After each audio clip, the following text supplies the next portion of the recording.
A gente agora vai entrar no painel O que fica do presidencialismo de coalizão.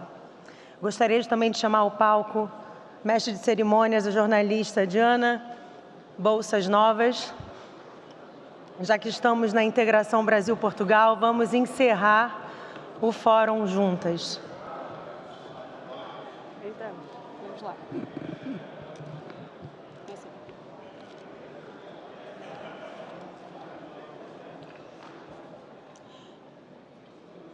Eu peço por gentileza que os senhores ocupem os seus lugares para a gente começar o nosso painel O que fica do presidencialismo de coalizão. Ao palco, por favor, Michel Temer, presidente da República Federativa do Brasil, 2016-2019, vice-presidente da República Federativa do Brasil no ano de 2011 a 2016, professor da Pontifícia Universidade Católica de São Paulo e doutor em Direito Constitucional pela Pontifícia Universidade Católica de São Paulo. Uma salva de palmas.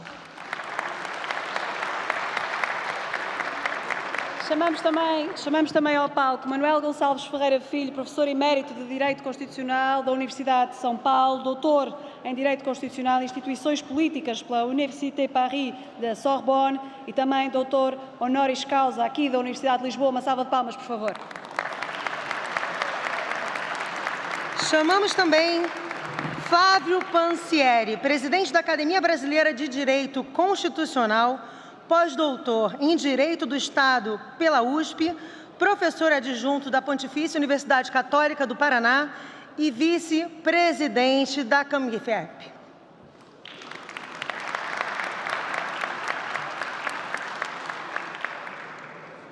Ainda temos a honra também de chamar ao palco mais uma palestrante para este painel, excelentíssima senhora Manuelita Hermes Ose Rosa Oliveira Filha, professora do Instituto Brasileiro de Ensino, Desenvolvimento e Pesquisa. Um aplauso, por favor.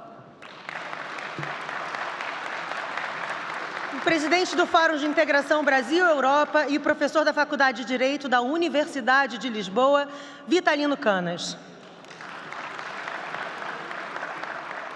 Já está connosco e, de resto, também para moderar este painel, com este tema também, e é, de resto, o último painel deste 12º Fórum de Lisboa.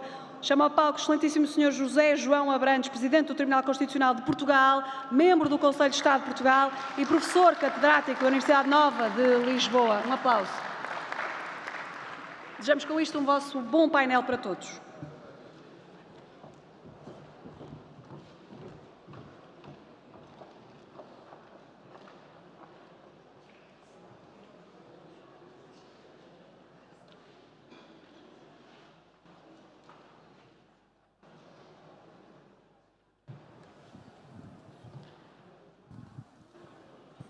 Boa tarde a todos. Queria saudar a todos e, em particular, a coordenação e organização científica deste colóquio, representada pelo Sr. Professor Carlos Blanco de Moraes e pelo Sr. Ministro Gilmar Mendes, e dizer do gosto e da honra de estar aqui uma vez mais. Já por vários anos tenho estado aqui e é sempre um grande gosto estar neste Fórum Jurídico de Lisboa, que traz à discussão, com uma ampla audiência, temas importantíssimos do direito constitucional e da ciência política hoje em dia. E sobretudo, pela circunstância de ser um fórum altamente participado, desde o primeiro momento até o último momento. Aproximamos-nos, enfim, do fim do fórum, estamos atrasados e por isso vou já diretamente passar a palavra aos conferencistas deste painel, o que fica do presidencialismo de coalizão, dando em primeiro lugar a palavra ao Sr. Professor Michel Temer, Presidente da República Federativa do Brasil, como sabem, entre 2016 e 2019 e professor da da Pontifícia Universidade Católica de São Paulo.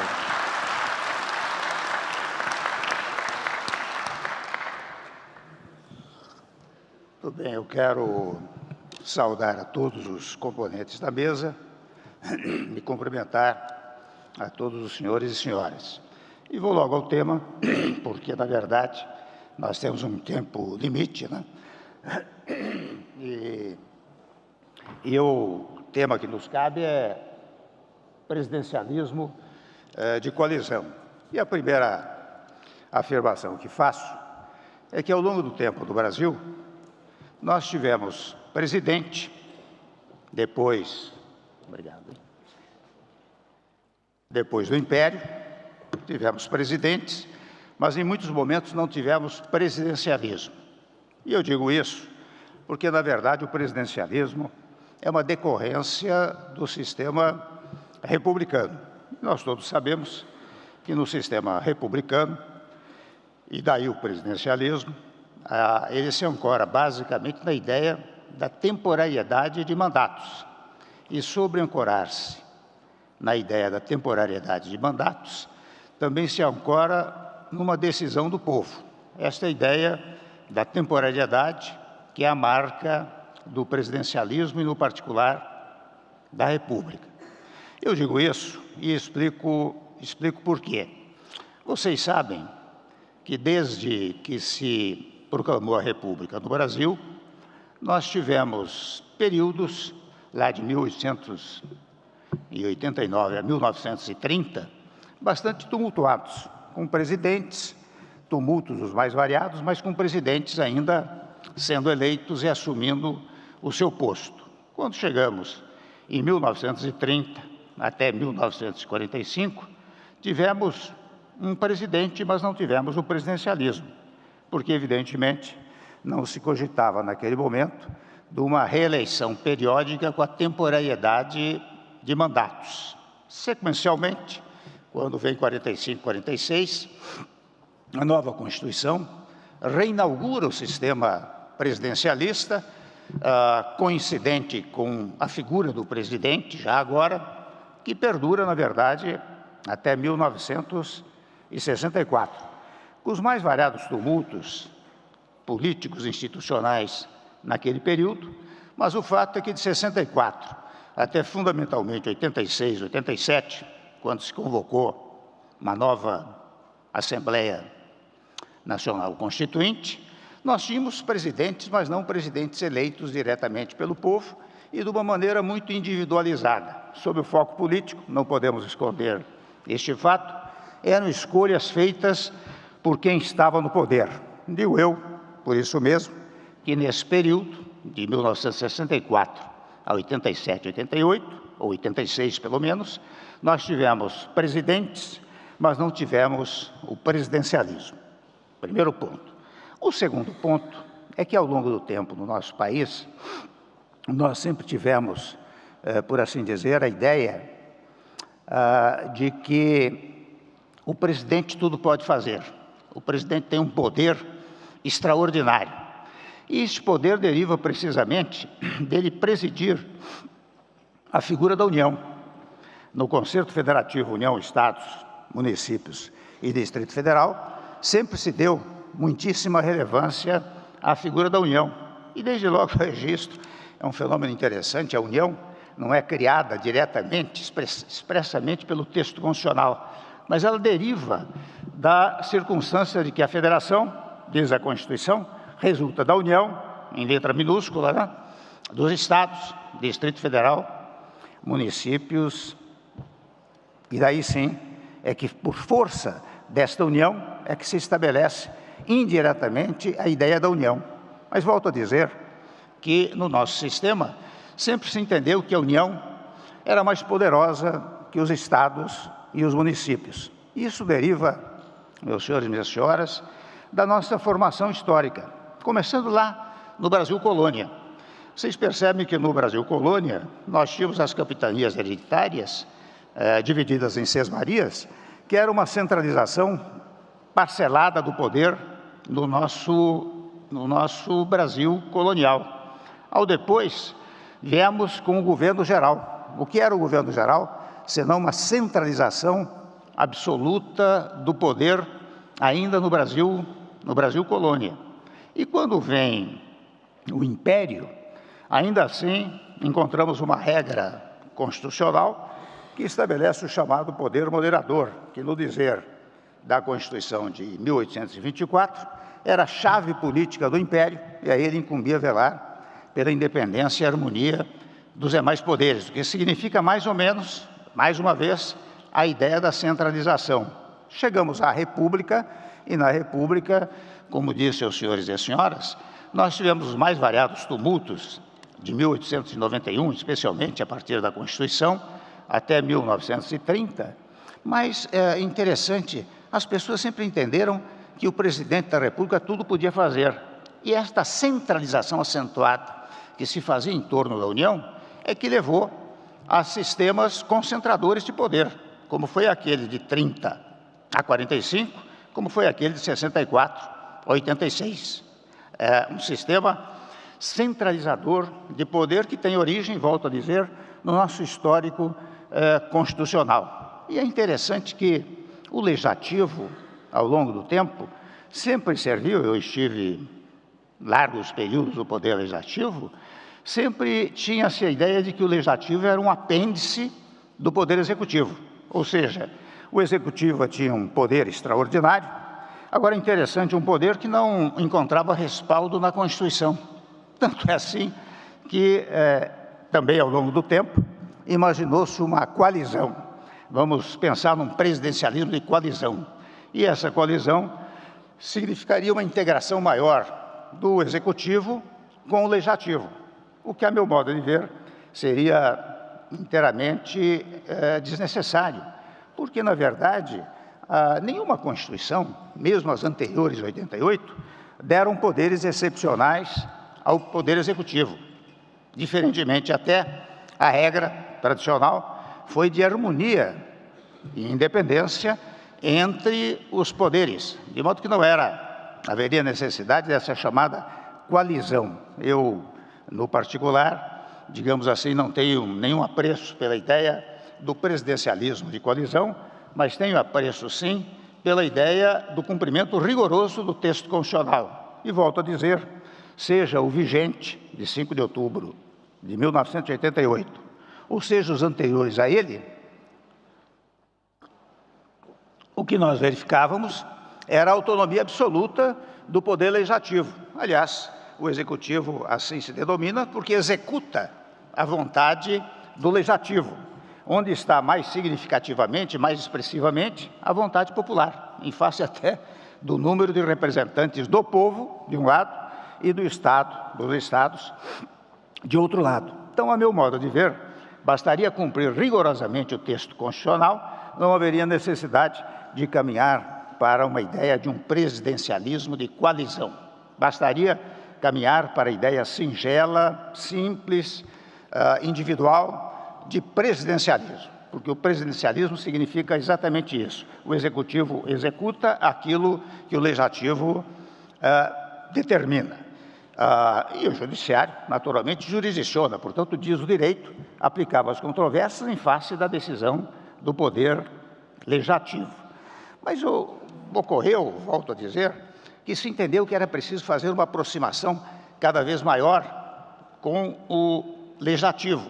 E já era uma determinação constitucional. E daí que surgiu, reitero, a ideia do presidencialismo de coalizão. E com isso, interessante, eu até tomo a liberdade de dizer que no meu governo eu fiz cumprir a Constituição. Eu trouxe o Legislativo para governar comigo, não apenas porque quisesse, mas porque assim determinava a Constituição Federal. Não havia outro meio de governar sem o Legislativo. E tomando agora, fundamentalmente, a Constituição de 88, eu digo, como é que o Executivo vai governar se não tiver a maioria no Congresso Nacional? Aliás, curiosamente, no presidencialismo, você elege o presidente e depois o presidente vai buscar uma maioria parlamentar. E esta maioria parlamentar nem sempre é real, é concreta, é palpável, é realista, porque muitas e muitas vezes você tem no presidencialismo atual muitos partidos que apoiam o governo, portanto apoiam o presidente da República, mas quando você manda determinadas matérias para o Legislativo, metade daqueles partidos que apoiam o governo vota a favor, metade vota contra, de modo que é uma maioria extremamente instável no presidencialismo. E eu estou fazendo essas afirmações porque, afinal, eu vou, logo depois, propor uma espécie de modesta solução para esta questão que nós estamos debatendo aqui. E digo eu, enfaticamente, como é que o governo vai governar se não tiver o apoio do Legislativo? Você, presidente da República, manda projetos de lei, manda projetos de emenda à Constituição, edita medidas provisórias nos dias atuais, precisa vê-las aprovadas, precisa evitar, quando sanciona, evitar o veto parlamentar, porque isto tudo faz parte da relação institucional entre o Executivo e o Legislativo. E é assim, volto a dizer, porque a Constituição assim o determina, não é? Então, interessante, eu verifico, agora trazendo um pouco mais para os fatos concretos, né, que nos últimos tempos o Legislativo ganhou um poder muito significativo, um poder que, na verdade, derivava do próprio texto constitucional. É verdade que, paulatinamente, disse eu, né, eu trouxe o Congresso para governar comigo, porque o meu período foi curto, eu tinha que fazer reformas fundamentais, pensava eu, e penso ainda, para a comunidade brasileira, e, portanto, teria que ter o apoio do Legislativo. Mas o fato é que o Legislativo foi ganhando uma autonomia própria. Vocês vejam o caso do orçamento. Em primeiro lugar, quem aprova o orçamento é o Poder Legislativo. Não é? Eu saúdo aqui, aliás, todos os colegas, amigos, deputados, senadores que aqui se acham, não é? Mas o fato é este, o Legislativo aprova o orçamento. Sobre aprovar o orçamento, num dado momento, estabeleceu-se a chamada emenda impositiva, que tem um significado político interessante, porque ao invés do governo prestigiar apenas aqueles que o apoiavam, em face dessa impositividade, todo deputado ou senador, de igual maneira, teria a mesma verba destinada no orçamento. Mas, sequencialmente, o Legislativo acabou prestigiando muito as chamadas emendas do relator, e, mais recentemente, as emendas das comissões. Ou seja, quando eu olho o panorama atual, e não olho negativamente, eu vejo que o Legislativo está tomando conta cada vez maior da chamada governabilidade, não é?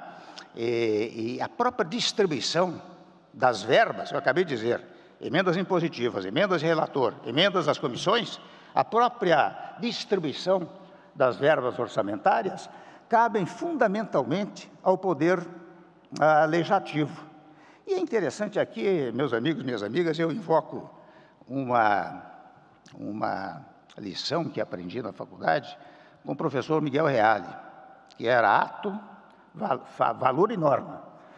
Dizia ele, há certos atos que na vida pública vão ganhando uma tal valorização, vão sendo valorizados de uma tal maneira que num dado momento se transformam em normas. E é verdade, certos fatos ganham tal relevância que num dado momento o Legislativo transforma em norma. Por que é que eu estou dizendo isso? Porque, em primeiro lugar, eu reitero essa questão do controle do orçamento, da distribuição das verbas orçamentárias, sem muitas vezes necessidade de uma ação objetiva, concreta, direta do Poder Executivo.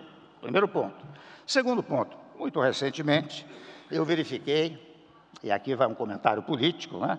Eu verifiquei que o presidente da Câmara, que é muito ativo, assim como o presidente do Senado, e ativo em benefício do país, não é? Ambos são ativos.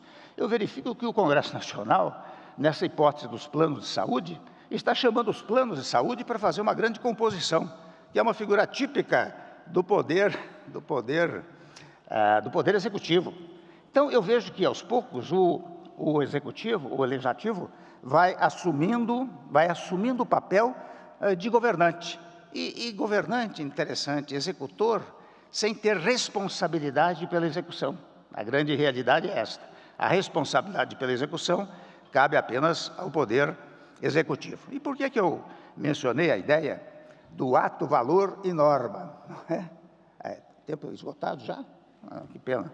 Mas, olha, muito rapidamente, eu quero dizer, quando eu faço essas afirmações, é para dizer que nós estamos caminhando para um sistema que, certa e seguramente, eu pelo menos confio muito nisso, como muitos aqui confiam, o ministro-presidente Barroso, o ministro Gilmar e outros tantos, né, que nós, num dado momento, possamos caminhar para a ideia, esquecendo essa história de presidencialismo de coalizão, que, num dado momento, nós possamos caminhar para um sistema de um semipresidencialismo, não é?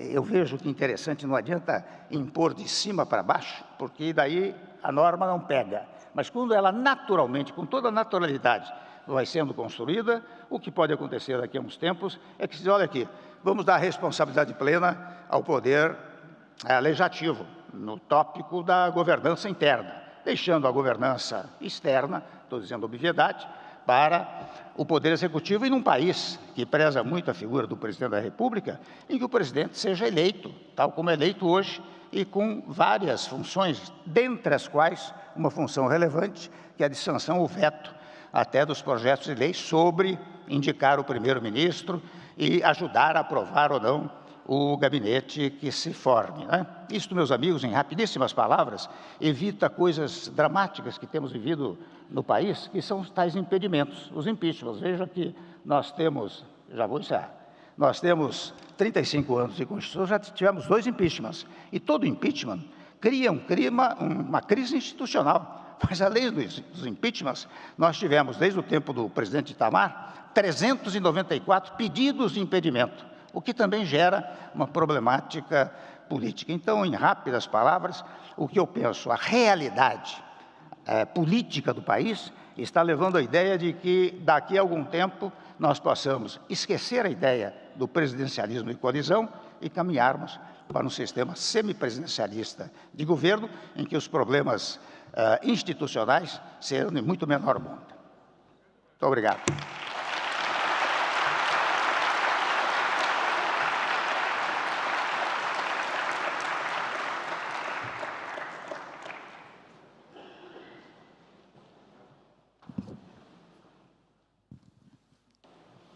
Muito obrigado, Sr.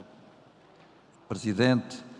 Dando continuação aos nossos trabalhos, dou agora a palavra ao Sr. Professor Manuel Gonçalves Ferreira Filho, professor emérito de Direito Constitucional da Universidade de São Paulo. Sr. Professor, faz favor.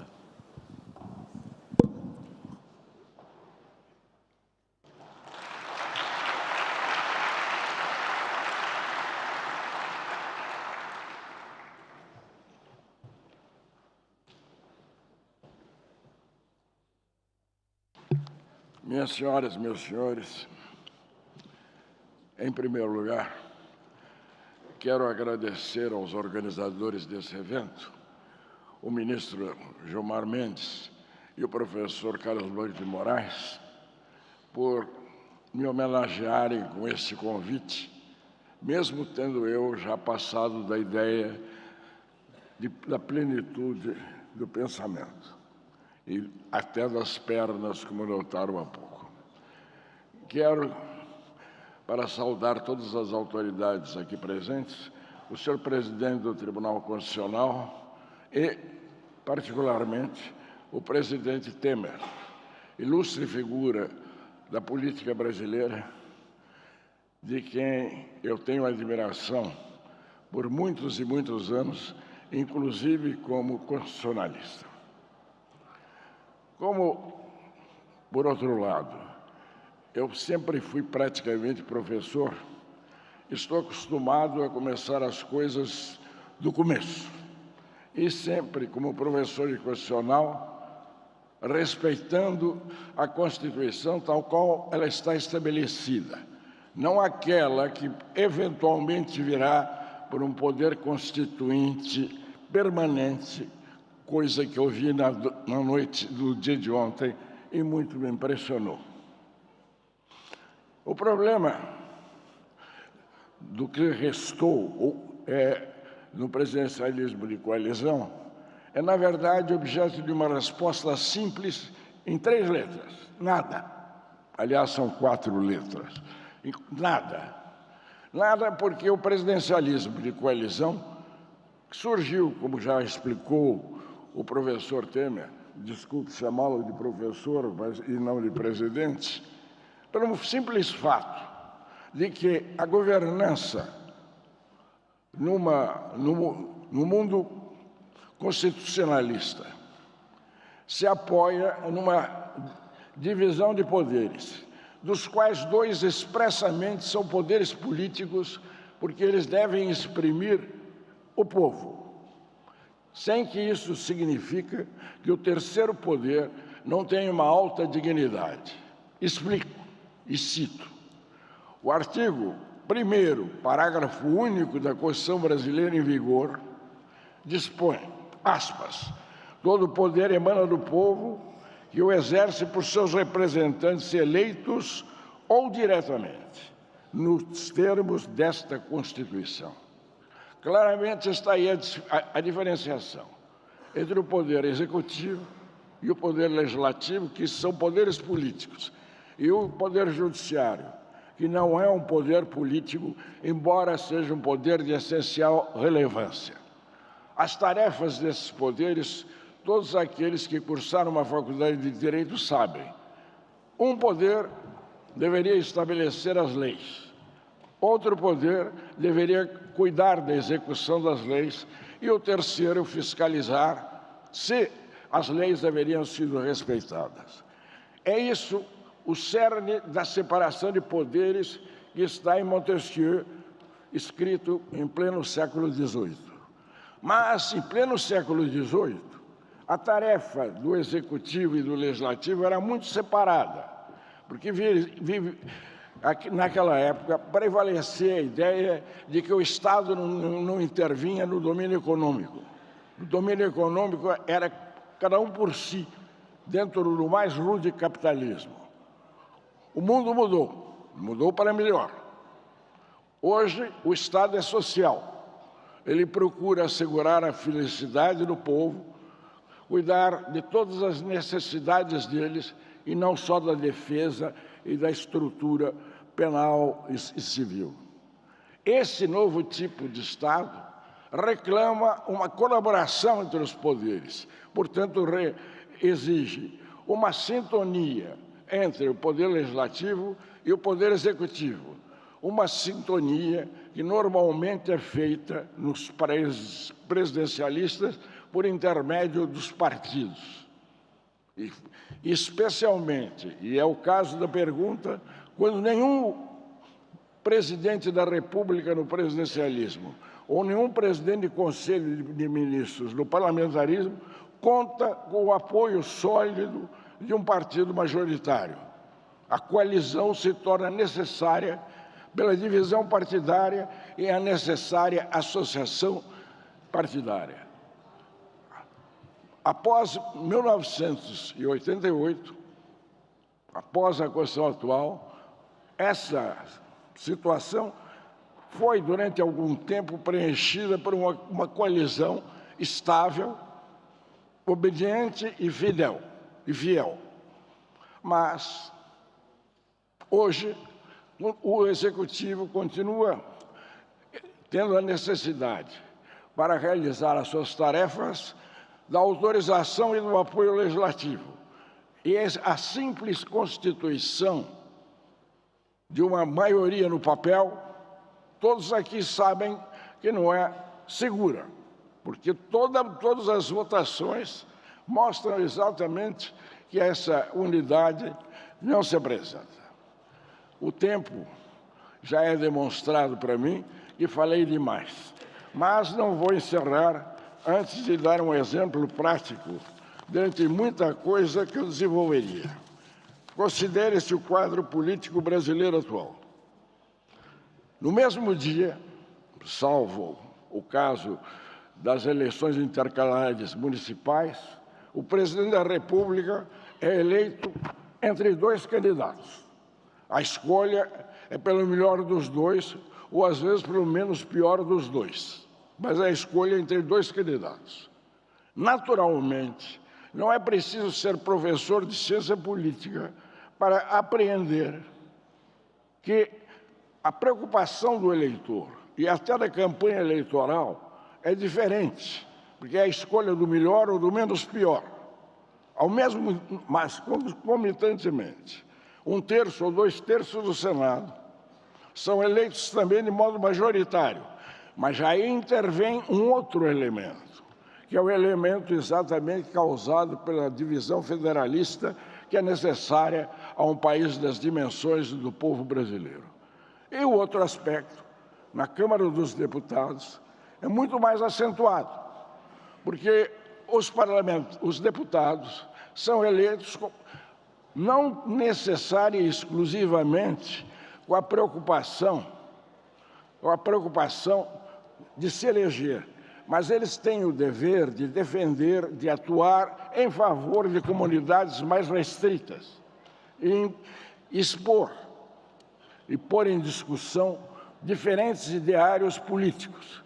Isto, naturalmente, já mostra a possibilidade de um presidente ser eleito com a maioria, mas não ter maioria para governar. E é pior ainda no Brasil, porque desde 1932 nós adotamos, falo do Código Eleitoral, não da Revolução Paulista, o Código Eleitoral prevê a representação proporcional. Eu tive a honra de ser discípulo de Maurice Duverger, que há mais de 100 anos escreveu um livro sobre os partidos políticos, em que ele mostra que naturalmente, insisto, num sistema de representação proporcional, os partidos se multiplicam,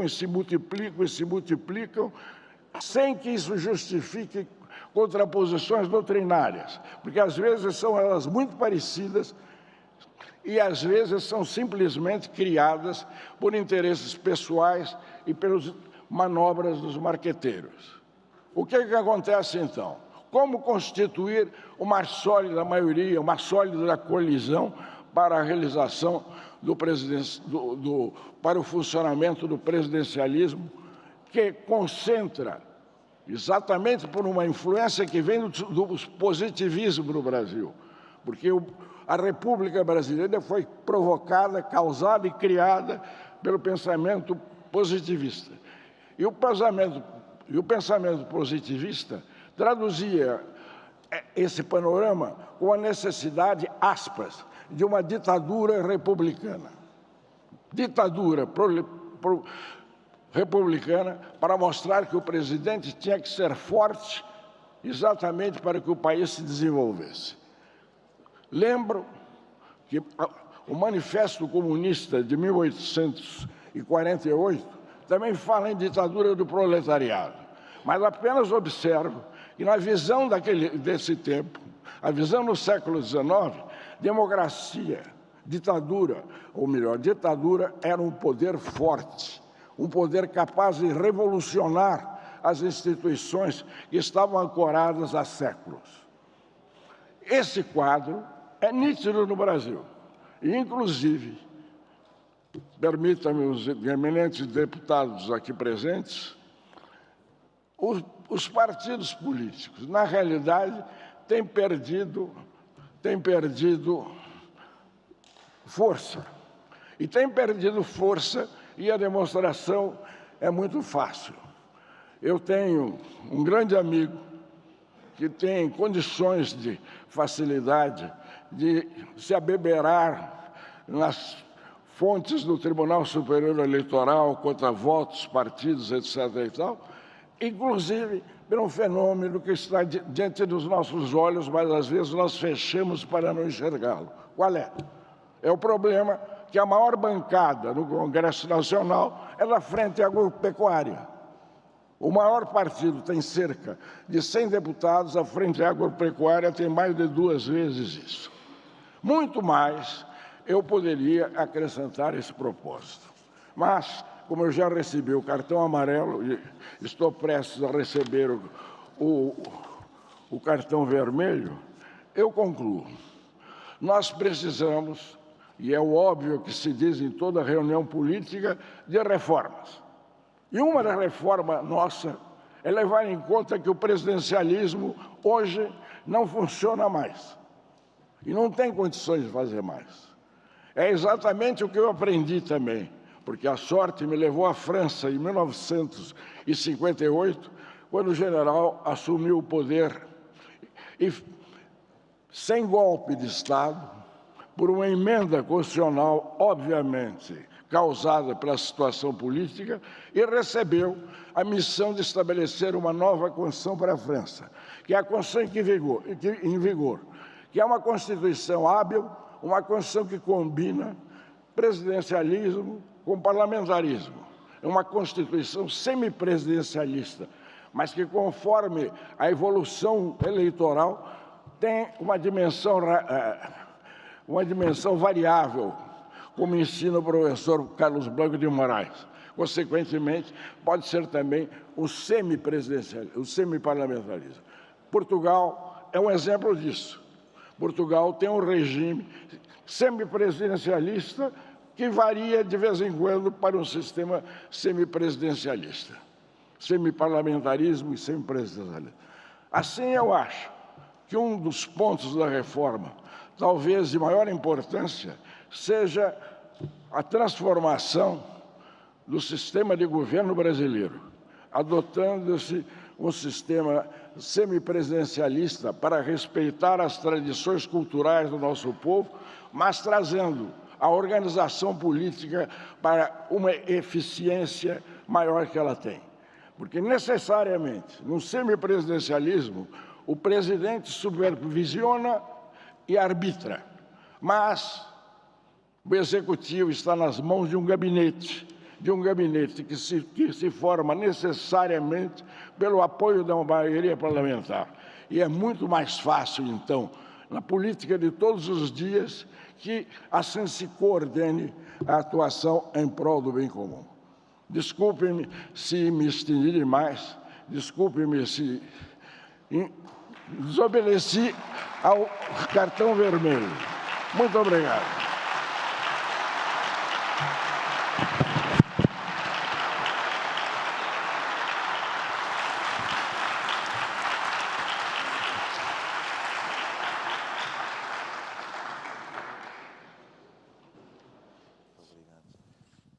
Muito obrigado, Sr. Professor. Vou agora passar de imediato a palavra ao Sr. Professor Flávio Pancieri, professor e advogado.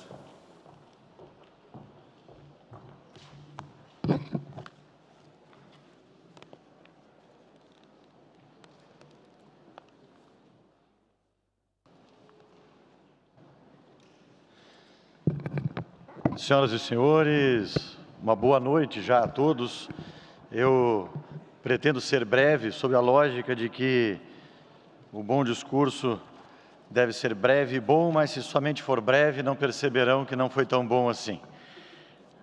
Pretendo eu iniciar cumprimentando os componentes da mesa, na pessoa do nosso ex-presidente da República e sempre presidente Michel Temer, mas não posso deixar de fazer aqui referência ao professor Carlos Blanco de Moraes, que por sua vez me convida para aqui estar, ministro Gilmar Ferreira Mendes, ministro Luiz Felipe Salomão, professor Vitalino Cães, que representam as entidades, por sua vez, que organizam este evento, certamente o maior evento organizado pelo direito brasileiro, no Brasil e no mundo.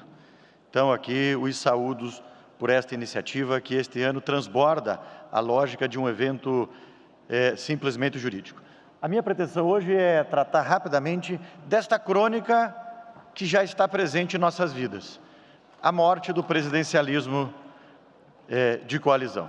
O presidencialismo de coalizão, termo esse cunhado pelo cientista político Sérgio Abrantes, em 1990, ministro Humberto, tinha como pressuposto 3 elementos essenciais.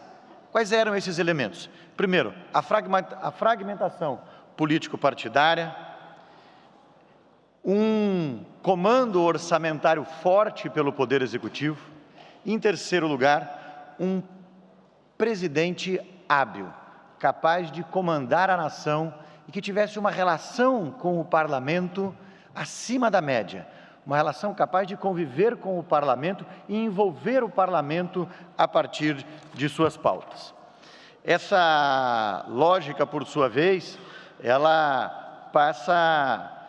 Podemos passar para o próximo, na anterior, por favor. Isto. A seguinte. Este quadro, por sua vez, começa a ruir o presidencialismo de coalizão. A reforma política realizadas, as inúmeras reformas políticas realizadas a partir de 2006 desestruturam aquela fragmentação político-partidária que nós tínhamos para culminarmos nas eleições de 2022, basicamente em 410 deputados, ou seja, cerca de 80% da casa, alocados em 7 partidos ou federações. Pode passar para a tela seguinte? Este é o quadro atual, né? Nós temos 420 deputados reunidos em 7 grandes partidos ou federações. No Senado Federal, 83% dos parlamentares em 7 partidos ou federações. Apenas 12 partidos cumpriram a cláusula de barreira e 4 só cumpriram a partir do modelo de federação. Essa estrutura, por sua vez, nos leva a um número interessante. Um número que nós tínhamos lá em 2005, quando nós alcançamos o número de 9 partidos relevantes em nosso país. Este é um número significativo que mostra na disputa eleitoral. Primeiro, o número de partidos na disputa eleitoral, estávamos acima de 10, mas relevantes no Congresso Nacional hoje, menos de 10 partidos. Isso vai implicar numa nova lógica. Eu não tenho mais disparidade, eu tenho força político-partidária, eu tenho representação e unidade nos partidos. Ao mesmo tempo que, como já dito aqui pelo presidente Temer, grande parte desses parlamentares que, por sua vez, fazem parte do governo, apenas 62% deles cumprem o compromisso em ser base do governo. Todos se sentem livres, presidente. E talvez se sintam livres por uma segunda modificação que nós tivemos, que foi a reestruturação ou o desmantelamento dessa força que tinha discricionária do Poder Executivo. Por favor, a próxima tela. Essa é uma evolução que trouxe aqui para os senhores, depois vou disponibilizar o slide, das alterações normativas que nós tivemos com as emendas e a reestruturação do orçamento brasileiro.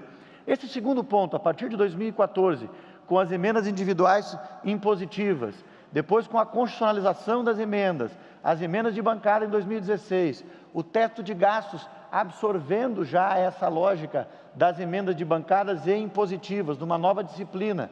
Depois o principal, lá em 2019, a disciplina da obrigação da execução das emendas, e assim sucessivamente vamos, até culminarmos no ano anterior, em um orçamento que representava 34% de todos os créditos discricionários do governo.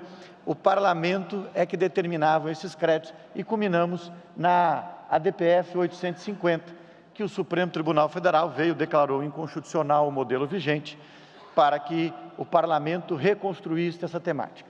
Importante dizer, a emenda de transição construída foi uma emenda de acordo com o Poder Executivo, que por sua vez, no ano da execução orçamentária deste debate, desta LDO, culminou em mais de 50% daqueles recursos que o próprio Supremo Tribunal Federal disse que não poderiam ser alocados em emendas do relator ou individuais, continuando a ser alocados em emendas do relator ou individuais. Esses dois elementos trouxeram à ordem constitucional brasileira um novo momento de Estado.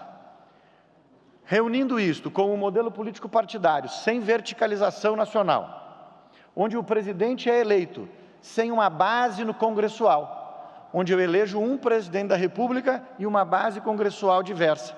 Ou seja, sem verticalização, não é possível imaginarmos um presidencialismo forte. E quero aqui fazer referência a esta característica do presidencialismo forte. Nós tivemos alguns governos assim considerados. Fernando Henrique Cardoso, Lula I, Lula II, o governo do presidente Temer, foram governos fortes, que tinham relacionamentos intensos com o Congresso Nacional, que enfrentaram todos os embates que lá tinham que enfrentar e saíram vitoriosos desses embates, construindo reformas para o Estado. Salvo estes governos, tivemos poucos governos, para não citar nomes aqui, que tinham esta habilidade político-partidária para governar o país. Por mais que o governo anterior, a este agora, tivesse uma maioria na Câmara dos Deputados. Mas tínhamos aí um enfrentamento cotidiano. Porque a base parlamentar, senhores, hoje, a partir daquela suposta ideia inicial do presidencialismo de coalizão, onde eu trazia os partidos para os ministérios e negociava, Marum, o orçamento com eles, para o que eu poderia dispensar de emendas para cada um desses parlamentares ou blocos, hoje, todos os parlamentares têm destinação de emendas individuais específicas a partir de seus partidos, independente do apoiamento ao governo federal. Esta nova lógica, e a partir de uma lógica que precisa ser reestruturada, e tentando aqui fazer um salto quântico em minha fala, para terminar dentro do novo tempo proposto, ou seja, onde, conjugados os fatores, aglutinação político-partidária, parlamentarização do orçamento e, como trazido pelo presidente Temer também, o impeachment não sendo utilizado apenas hoje como um elemento excepcional, mas quase como um instrumento de recall, onde mais de quase 400 pedidos foram feitos nos últimos 36 anos, me parece que nós precisamos repensar um novo modelo que já existe. Já vivemos sobre uma ótica de um semipresidencialismo.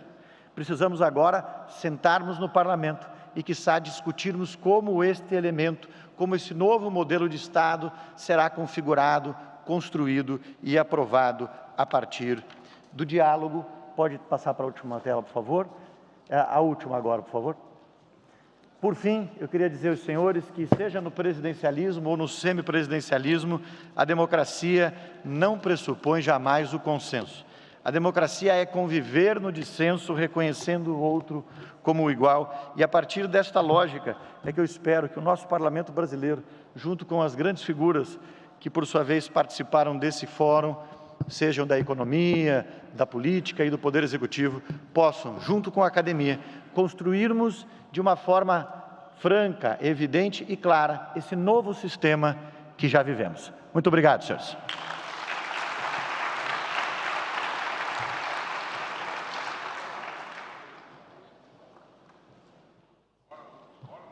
Muito obrigado, Sr. Professor. Passo agora a palavra à Sra. Professora Manuelita Hermes Rosa Oliveira Filha. Faz favor, Sra. Professora.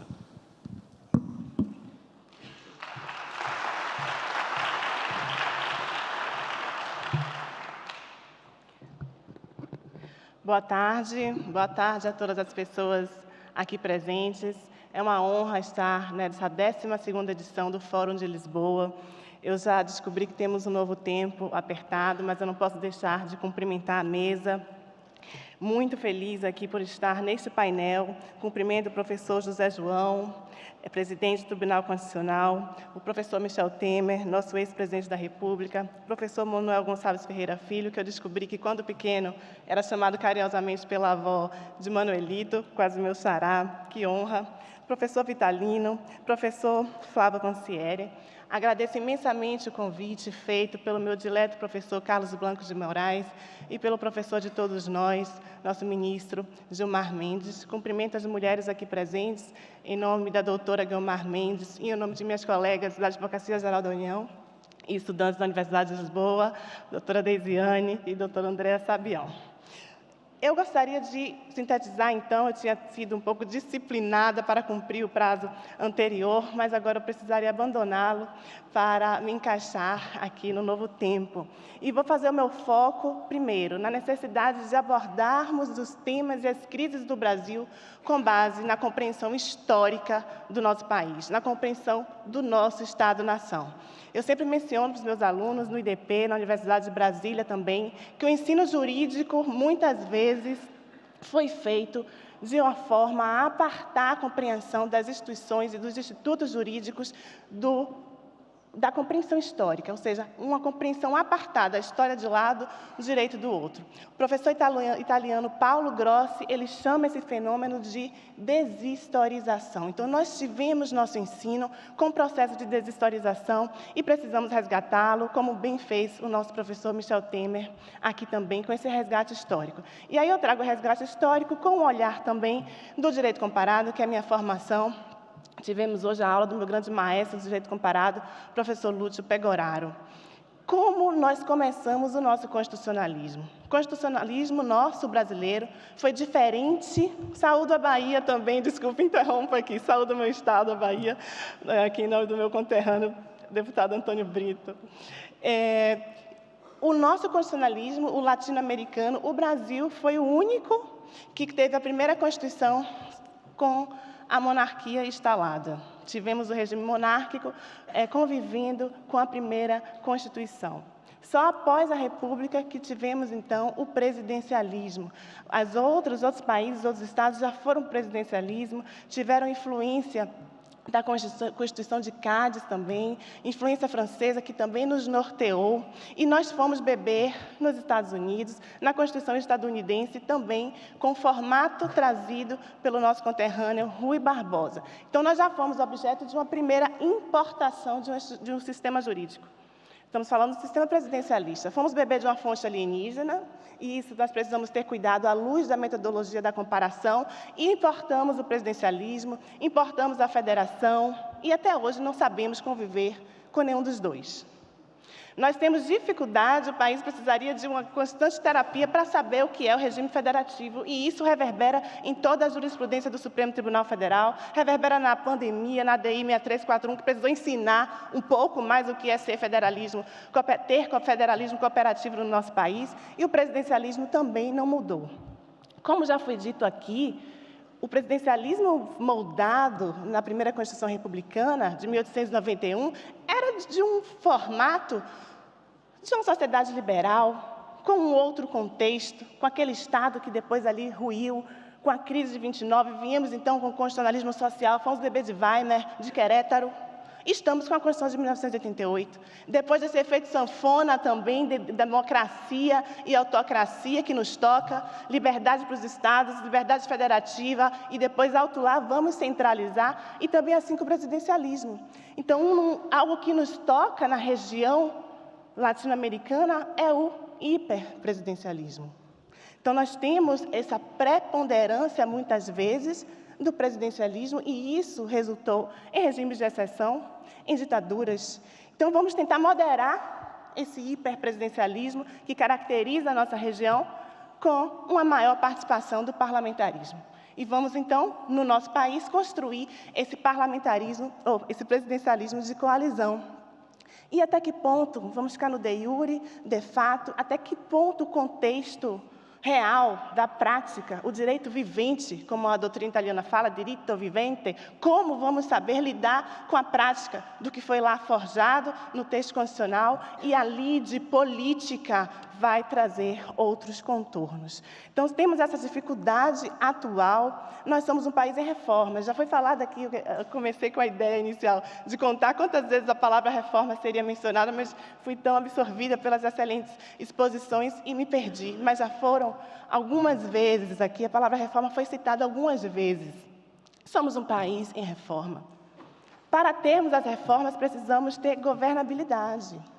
Precisamos ter vontade política, precisamos desse diálogo, dessa cooperação entre executivo e legislativo, e lembrando do painel de hoje também sobre intervenção judicial e separação de poderes, o anterior também com a querida Ademar. Também vamos lembrar que nem sempre isso funciona, ainda vamos para a intervenção judicial, no formato constitucionalmente falando, já tivemos todo esse debate, eu não vou para essa seara. Mas então todos os três poderes estão imbuídos desse projeto que já foi trazido pelo professor Manuel aqui, constitucional, a Constituição Cidadã, com o constitucionalismo social e democrático que impõe o cumprimento de tarefas e que não deve ser feita de forma isolada.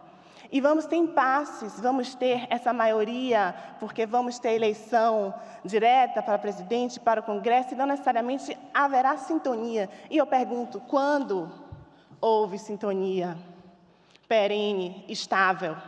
É essa a nossa dificuldade. É por isso que eu trago esse olhar para o passado, porque além de pensarmos em reforma, o que eu acredito é que devemos pensar na nossa história política, na nossa formação da cultura política do nosso país. No direito comparado, a gente tem uma palavra chamada formante. Tem o formante judicial, o formante legislativo, existe também o formante cultural. Qual é o nosso formante cultural? Será que propor mais uma reforma, mais uma alteração, com todos os aportes que já foram feitos aqui do semipresidencialismo e com a última exposição, quiçá aí mais uma forma nossa própria, teremos condições de absorver de forma efetiva, como não tivemos com a federação até hoje, a meu ver? Como não tivemos com o presidencialismo, a sociedade muda. O que devemos ter para o Brasil?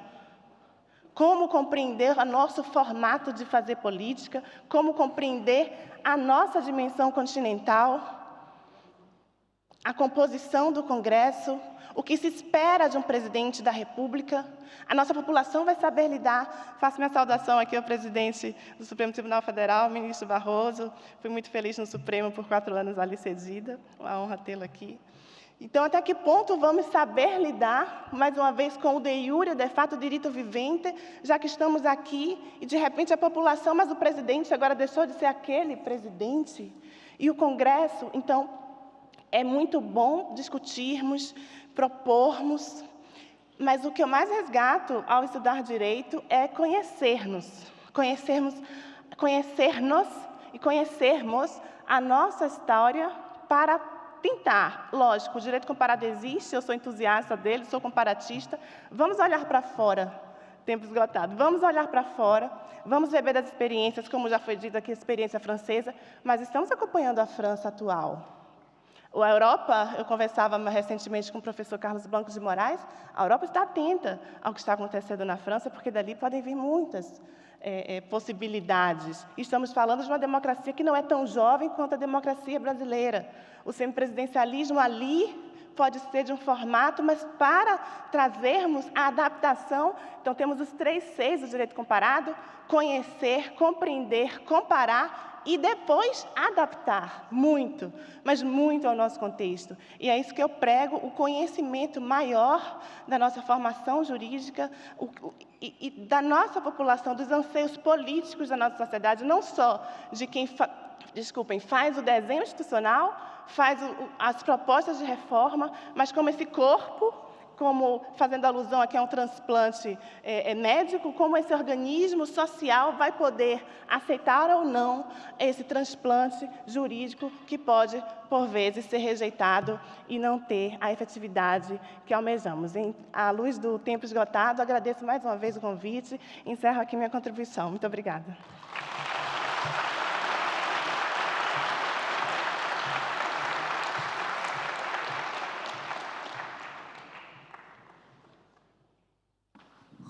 Senhora professora, vou agora dar a palavra ao meu colega e amigo, o Sr. professor Vitalino Canas, professor da Faculdade de Direito da Universidade de Lisboa. Faz favor, Sr. professor.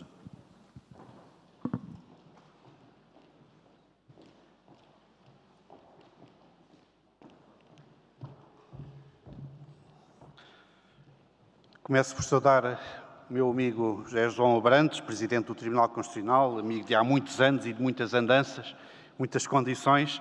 É um privilégio estar aqui consigo. Também o presidente Michel Temer, o professor Manuel Gonçalves Ferreira Filho, o professor Flávio Pantieri, a professora Manuelita Oliveira Filho. E passando de imediato, quase praticamente, para as conclusões do meu texto, o tempo assim obriga, faria apenas uma breve consideração inicial e depois responderia a 3 perguntas. A breve consideração inicial é a seguinte. Quando esta ideia do presidencialismo de coalizão começou a ser trabalhada, em 1988, naquele estudo de Sérgio Abranches, que muitos conhecerão, essa ideia vinha contracorrente, porque a ideia que prevalecia na altura, entre os principais politólogos, cientistas políticos, constitucionalistas, a ideia que prevalecia na altura era que o sistema presidencial era antagónico em relação à transição para a democracia. Era a ideia que predominava, não era defendida por todos, nunca é unânime, mas era a ideia que predominava. O presidencialismo é antagónico com uma boa transição democrática e a mais ou menos longo prazo, médio e longo prazo, a democracia não irá resistir ao sistema presidencial. E havia ainda uma outra corrente que acrescentava, bem, e quando há também, ao mesmo tempo, a aplicação de um sistema proporcional para a eleição dos deputados, isso ainda torna o funcionamento do sistema de governo mais complexo e mais difícil, uma vez que isso gera multipartidarismo, gera fragmentação, e a fragmentação é inimiga do sistema presidencial. Portanto, a ideia do presidencialismo de coalizão vinha contra a corrente que predominava nos teóricos da altura e que só viria a recuar mais lá para o final da década de 90, justamente quando o presidencialismo de coalizão começou a mostrar ser capaz de ter sucesso no Brasil.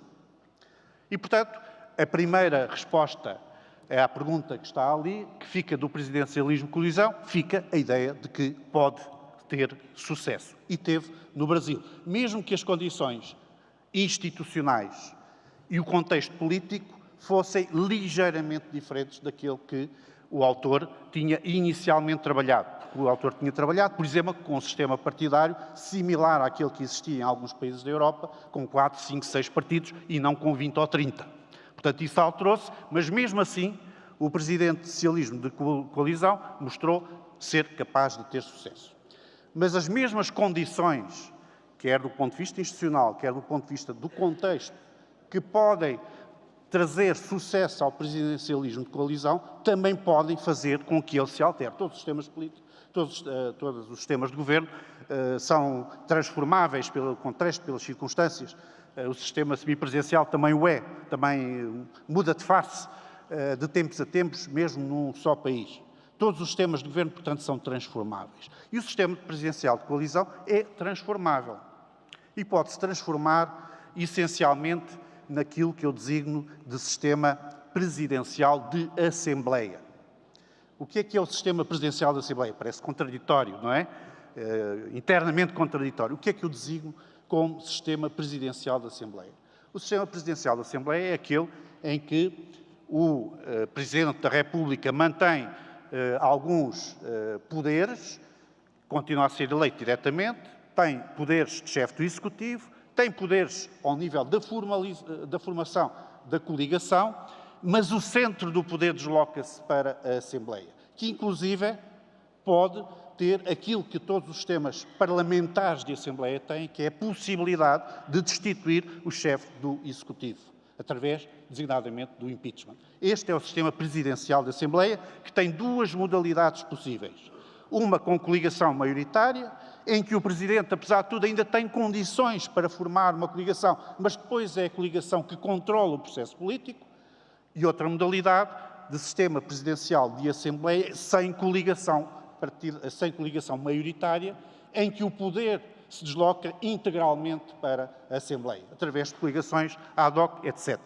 O que é que está a acontecer no Brasil? Há aqui quem esteja melhor posicionado que eu para o dizer. Já se disse aqui que, porventura, se estará muito perto do sistema semipresidencial já. Em meu entender, isso ainda não é assim por um simples fator. É que falta uma circunstância que é essencial para o sistema semipresidencial, que é a possibilidade do Presidente da República dissolver o Parlamento.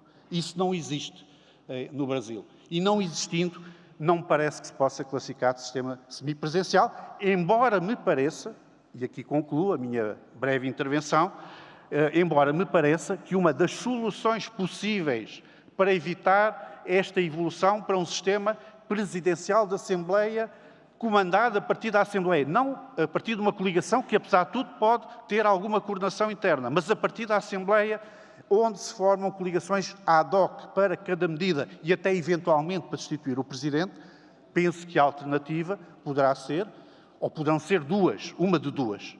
Primeira alternativa, haver uma reformulação institucional do sistema de forma a blindar esse mesmo sistema e a evitar o seu funcionamento erróneo ou inadequado.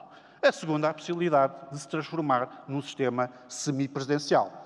Do ponto de vista das reformulações institucionais necessárias para isso, olhando para aquilo que é a Constituição brasileira, aquilo que é a repartição de poderes e o modo como o sistema funciona atualmente, olhando para esses vários fatores, para essas várias vertentes, eu diria que é fácil transformar o sistema brasileiro, o sistema de governo brasileiro, num sistema semipresidencial. Não é seguramente a única opção, mas é uma opção viável. Muito obrigado.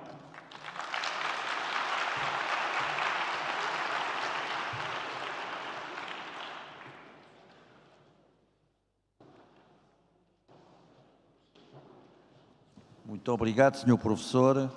Foi um gosto e uma honra moderar este painel. Acho que as intervenções foram todas excelentes e muito enriquecedoras deste fórum, que tem corrido muitíssimo bem, sempre com uma assistência muito participada, de maneira que vou-me limitar a encerrar, a dar por encerrado este painel e a passar-se à sessão de encerramento. Muito obrigado a todos. Muitos parabéns.